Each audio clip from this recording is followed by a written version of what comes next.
So I'm Tim Weyer, I'm the operations manager for the team. During the race I also do our fuel strategy, as well as just kind of coordinate our pit stops and talk to the drivers on the radio. Joe Sahlen, owner of Sahlen's Hot Dogs, is one of our drivers. And then there's Joe, Will, and Wayne Nonnamaker. Wayne and Will are brothers. Joe is their dad. So what got me interested in racing is my dad. He has been racing my entire life. He had a Ford Pinto. If you can imagine that, you know, the cars that, you know, if you hit in the rear would explode, that was our car. Amazingly, it was also our home street car as well. We would take it to family vacations. I would climb around the roll cage in the back. So my dad was always racing. You know, he progressed through, raced in a series called the Rabbit Series for Volkswagens, and you'd see like 70 of those cars out here running through the turns. It was really cool, and again, that's what we did. We raced as a family, you know. We've raced all levels of racing, you know, all the way from showroom stock basic cars, kind of like we're racing now, to prototypes. So we've done all levels. Our goal has always been, and still will be in the future, is are we having fun doing it? If we're having fun doing it, we're gonna keep doing it.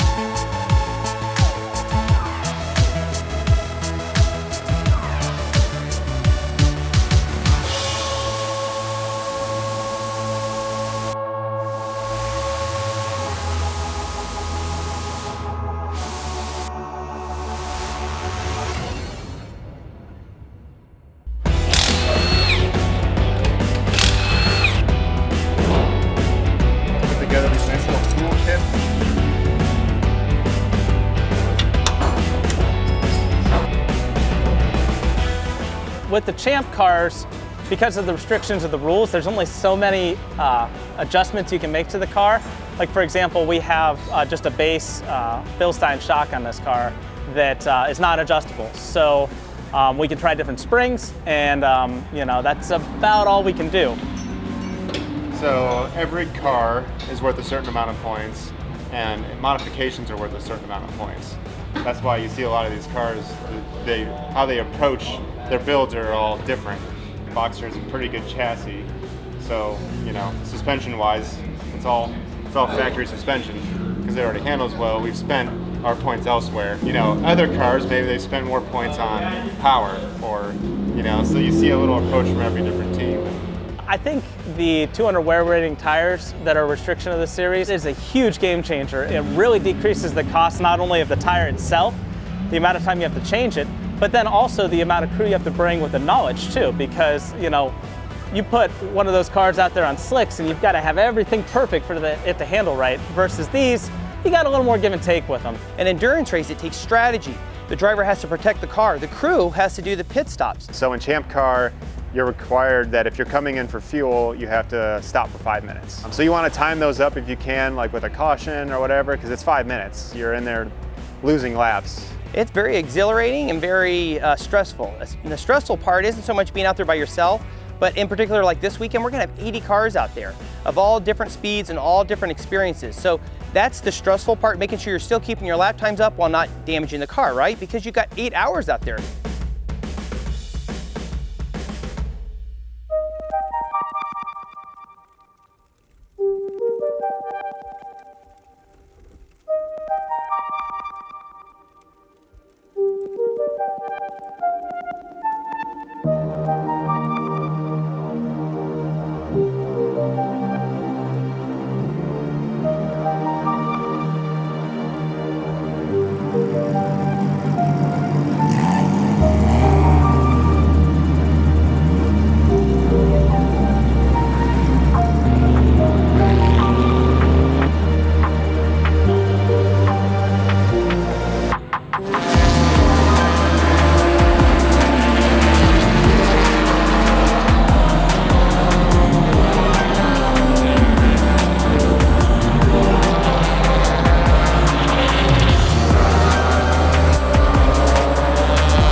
We're an hour and a half into the race, so in about 30 minutes we're going to have to pit no matter what to get our driver out. So, and of course when we do that, we'll fuel, check everything over at that time.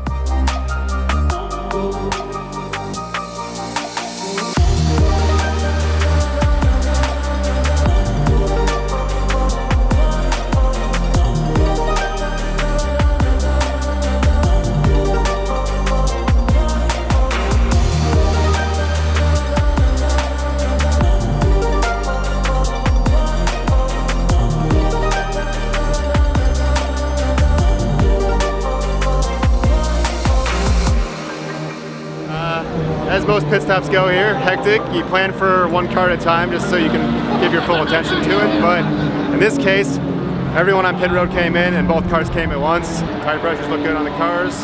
Cars are full of fuel, new drivers in, so not too bad. Just a little cardio on that run, that's all. The day's going really well. All 4 drivers have just driven so incredible when you have 80 cars on the track like this. You know, you're constantly passing guys, and they've managed that traffic really, really well. We just did a 4-tire stop on both cars, and the crew just did a fantastic job executing that as we did it at the same time. What places are we in? Right now we're running P1 and P2 in the race, and it looks like we've got about 2.5 laps up on 3rd. They must have some trouble on their pit stop because we were only about a lap up on them. So yeah, things are going really well, and we're just kind of trying to cruise at this point.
So we're standing here on pit road. We finished 1-2 today, which was just an excellent job all around by the team.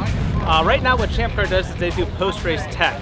So this is essentially where they want to make sure that everything you've claimed on your car is what you said it is, you know, that nobody has any illegal parts out there. So all the competitors get the opportunity to actually look over each other's cars, as well as the sheets up on the windshield say what's supposed to be claimed on the car. So if you know, somebody sees something they're not happy with, they can always protest it. And you know, it's a good way to keep everybody fair and honest in the series.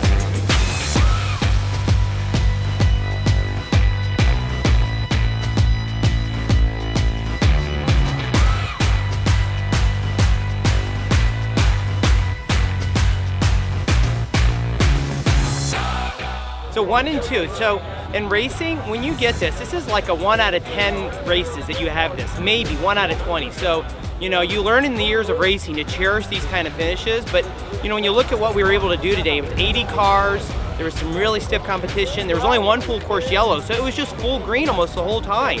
But I really compliment the crew. I mean, we brought these cars back, there's hardly a scratch on them, but every pit stop, they hit the fuel marks, they hit the tire marks every time. I don't think we wasted 1 second in the pit.